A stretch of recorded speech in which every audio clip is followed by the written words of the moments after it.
Inilunsad ng Police Regional Office 10 ang 100-day operational activities at Solidarity Pact signing para sa 2025 national elections at Bangsamoro Autonomous Region in Muslim Mindanao parliamentary elections dito mismo sa Campo Alagar, Cagayan de Oro City nitong ika-5 ng Pebrero taong kasalukuyan.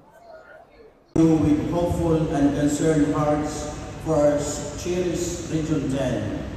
Ang naturang aktibidad ay pinangunahan ni Police Brigadier General Jason C. de Guzman, Regional Director ng Police Regional Office 10, kasama si Attorney Renato A. Magbutay, Regional Election Director ng Commission on Election 10 bilang Guest of Honor and Speaker na inirepresenta ni Attorney Maria Dulce Cuevas Banzon, Assistant Regional Election Director. Dumalo din ang iba't ibang ahensya ng gobyerno tulad ng Armed Forces of the Philippines, Philippine Coast Guard, Department of Education, religious sectors at mga non-government offices. For the 2025 national and local elections and the Bangsamoro Autonomous Region with the Muslim Mindanao parliamentary election.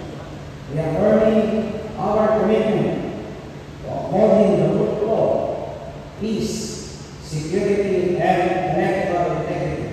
Sinimulan ang aktibidad sa tradisyonal na paraan na sinundan ng role and efforts of the Philippine National Police in national and local elections and BARM parliamentary elections sa pamamagitan ng audio-visual presentation at reading and signing ng Solidarity Pact 2025 national and local election and BARM parliamentary elections.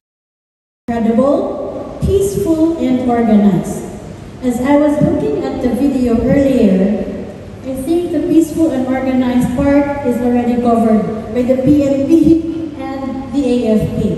So for that, I am very thankful because hindi na kami mamroblema sa security of our personnel, hindi na kami mamroblema sa security of our machines, equipments, and other election paraphernalia. Ang nasabing aktibidad ay isang mahalaga at malaking hakbang upang tiyakin ang integridad, pagkakaisa at tagumpay sa nalalapit na halalan.